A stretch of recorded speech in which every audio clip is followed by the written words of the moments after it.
Assalamualaikum warahmatullahi wabarakatuh. Kami dari kelompok 6 akan mempresentasikan hasil diskusi kami, yaitu yang pertama ada obat antihipertensi pada kondisi pasien. Yang pertama ada DM tipe 2.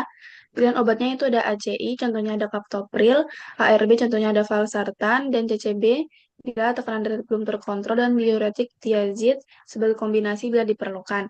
Alasan pemilihannya yaitu ACI ARB itu dapat mengurangi risiko kardiovaskular dan dapat melindungi ginjal dan mengurangi albuminuria dan efektif menurunkan tekanan darah tanpa mempengaruhi kadar gula secara langsung. Untuk obat yang dihindari yaitu beta blocker non-selektif seperti propranolol. Lalu untuk kondisi yang kedua yaitu penyakit ginjal kronis, pilihan obatnya itu ada ACI dan ARB. Karena pada CKD fungsi filtrasi ginjal itu sudah menurun. Lalu ACI dan ARB itu dapat memberikan efek nefroprotektif. Lalu yang ketiga itu ada asma dan PPOK. Pilihan obatnya itu ada ACI, kecuali jika batuk. Jika pasien batuk, maka bisa menggunakan ARB.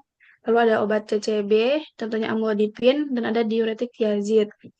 Alasan pemilihannya yaitu ACB dan ARB itu tidak mempengaruhi saluran napas dan tidak memicu bronkospasme. Lalu obat yang dihindari yaitu beta blocker non selektif karena dapat memicu bronkokonstriksi.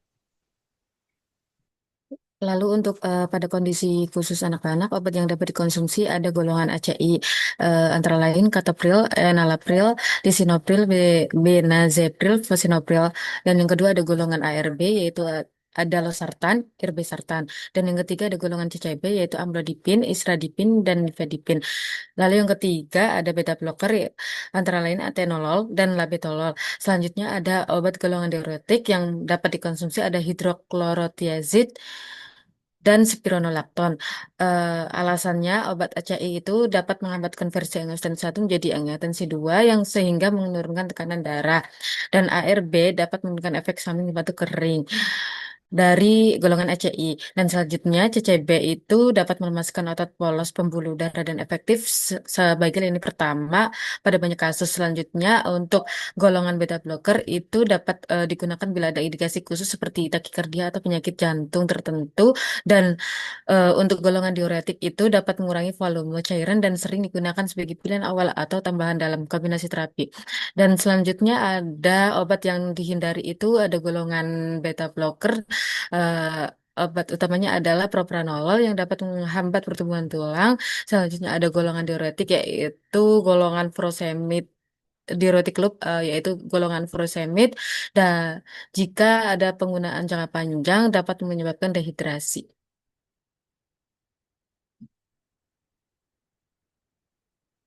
Selanjutnya, pada kondisi khusus ibu menyusui itu, obat yang dapat dikonsumsi ada golongan CCB, antara lain nifedipin, extended release, dan amlodipin. Alasannya itu profil keamanannya baik dan hanya sedikit masuk ke ASI. Selanjutnya ada golongan beta blocker itu antara lain labetalol, metoprolol, dan propranolol. Alasannya itu kadar obatnya dapat mencapai ASI minimal dan jarang menimbulkan efek samping pada bayi. Selanjutnya ada golongan ACI antara lain enalapril dan captopril itu alasannya ACI itu dapat mengekspresi ke dalam ASI sangat rendah. Obat yang dihindari itu ada golongan ARB. ARB ini karena masuk ke ASI. Selanjutnya ada golongan beta blocker, terutamanya obat atenolol itu dapat beresiko terhadap bradikardia dan hipotensi pada bayi. Selanjutnya ada golongan diuretik itu dapat menurunkan volume cairan tubuh yang berpotensi mengurangi produksi ASI. Selanjutnya adalah preeklamsia didefinisikan sebagai hipertensi dengan tekanan darah lebih dari 140 mg per 90 mmHg pada lebih dari 2 kali pemeriksaan dengan jarak minimal 4 jam setelah usia kehamilan 20 minggu atau lebih dari 160 per 110 mmHg dengan konfirmasi dalam waktu singkat.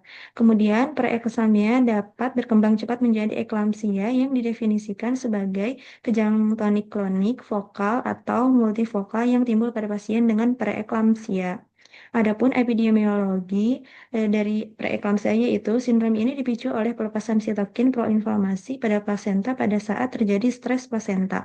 Faktor pemicu dapat bersifat multifaktoral dan termasuk malperfusi uteroplasenta, serta berbagai kondisi ketidaksesuaian antara perfusi maternal dan kebutuhan metabolik plasenta serta janin. Adapun faktor resikonya yaitu faktor-faktor yang dapat meningkatkan resiko terjadinya hipertensi gastrointestinal antara lain kehamilan pertama, memiliki keluarga dekat yang pernah mengalami hipertensi saat hamil, kemudian saat hamil anak kembar lebih atau lebih, usia ibu yang sangat muda atau usia ibu yang terlalu tua, kemudian penyakit autoimun.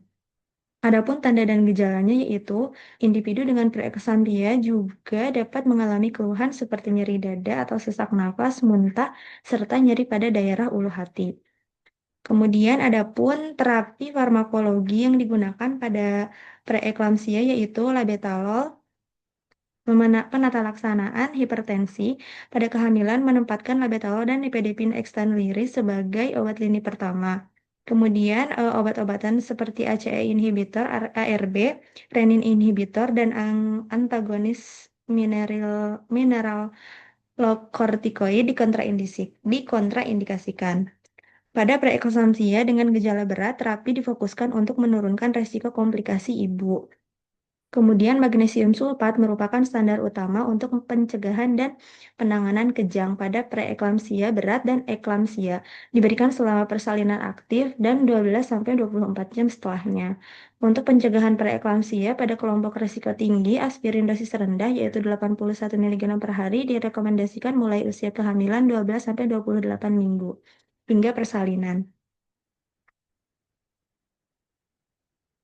Adapun terapi non-farmakologi dari preeklamsia yaitu dapat ditangani salah satunya melalui intervensi keperawatan yang terdiri dari manajemen nutrisi pada ibu hamil, manajemen stres yaitu dengan menerapkan teknik-teknik mengelola stres seperti napas dalam, hipnosis 5 jari, guided emergency, menerapkan latihan fisik pada ibu hamil, salah satunya yaitu seperti latihan yoga.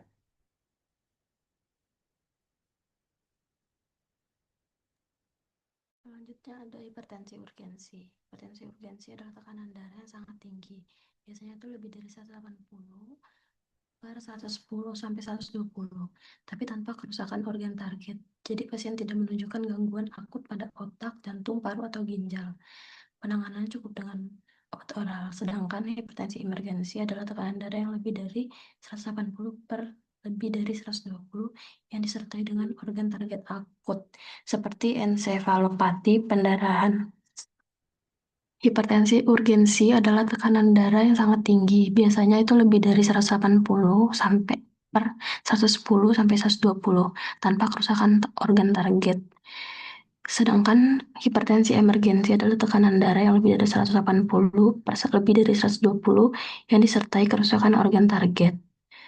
Untuk faktor risikonya itu biasanya itu ada diabetes mellitus, lalu penyakit ginjal kronis, riwayat kardiovaskular, obesitas, kurang aktivitas, obat tertentu, hipertensi sekunder, atau renovaskular atau endokrin, serta kepatuhan obat yang buruk. Biasanya sekitar 25% pasien itu tidak menebus resep pertama, sehingga tekanan darah tidak terkontrol dan dapat berkembang menjadi kritis. Selanjutnya, untuk terapi non-farmakologi atau obat-obat yang digunakan itu biasanya kalau pada hipertensi urgensi itu menggunakan obat antihipertensi oral. Jadi kita melanjutkan atau menyesuaikan obat yang sudah digunakan oleh pasien karena kondisinya itu tidak disertai oleh kerusakan organ target dan penurunan tekanan darah dilakukan secara bertahap. Sedangkan pada hipertensi emergensi itu dilakukan menggunakan obat intravena yang bekerja cepat dan dapat dititrasi karena ada kerusakan organ target yang harus ditangani. Untuk obat-obatnya itu yang pertama ada clefidipin intravena, onsetnya itu sangat cepat dan durasinya singkat. Yang kedua nicardipin intravena, onsetnya cepat, mudah dititrasi, sering jadi pilihan utama. Yang ketiga adalah betalol intravena, itu baik untuk stroke disertai aorta dan hipertensi pada kehamilan, dihindari pada asma dan gagal jantung dekompensasi. Yang keempat ada natrium nitroprusside intravena, itu vasodilatornya kuat tetapi resiko toksisitas cyanida jika dipakai lama. Dan yang terakhir ada obat fenoldopam intravena, itu bermanfaat pada pasien dengan gangguan ginjal karena meningkatkan aliran darah ginjal.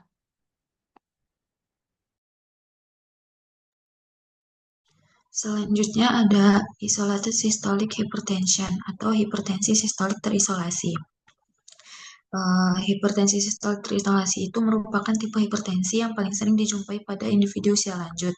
Kondisi ini ditandai dengan peningkatan tekanan sistolik melebihi 140 mmHg, sementara tekanan diastoliknya tetap berada di bawah 90 mmHg.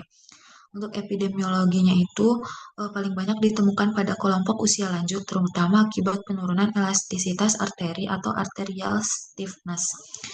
Menurut Survei Kesehatan dan Gizi Nasional tahun 1999 sampai 2010 menunjukkan bahwa prevalensi ISH pada individu berusia lebih dari 60 tahun mencapai sekitar 30%, sedangkan pada kelompok usia 40 sampai 50 tahun sekitar 6%, dan pada orang dewasa muda usia 18 sampai 39 tahun hanya sekitar 1,8%. Selanjutnya, terapi farmakologinya. Terapi farmakologinya ini pada pre-ISH itu dengan tekanan darah 120 sampai 139 mmHg, penanganannya hanya berfokus pada modifikasi gaya hidup tanpa obat. Lalu pada stage 1 itu dengan tekanan darah 140 sampai 169 mmHg, itu pasien dianjurkan tetap melakukan perubahan gaya hidup dan mulai menggunakan terapi tunggal seperti calcium channel blocker atau CCB, diuretik thiazide light, obatnya itu clortalidon atau indapamid, atau ACEI atau ARB pada kondisi khusus. Pada stage kedua sampai 3 itu dengan tekanan darah lebih dari 160 mmHg, itu terapi dimulai dengan kombinasi dua obat, misalnya clortalidon atau indapamid plus CCB atau ACEI atau ARB plus CCB. Bila target tekanan darah belum tercapai, dilakukan kombinasi 3 obat. Dan jika tetap tidak terkontrol, ditambahkan obat seperti spironolactone, eplerenone, doxazosin, atau nebivolol. Selanjutnya itu ada 4 uji klinis yang membahas tentang terapi mengurangi kejadian kardiovaskular pada ISH. Itu hasilnya itu memperlihatkan bahwa diuretik thiazide light, CCB, dan ACEI efektif dalam mengurangi kejadian kardiovaskular pada ISH. Sekian presentasi dari kelompok 6. Saya akhiri. Wassalamualaikum warahmatullahi wabarakatuh.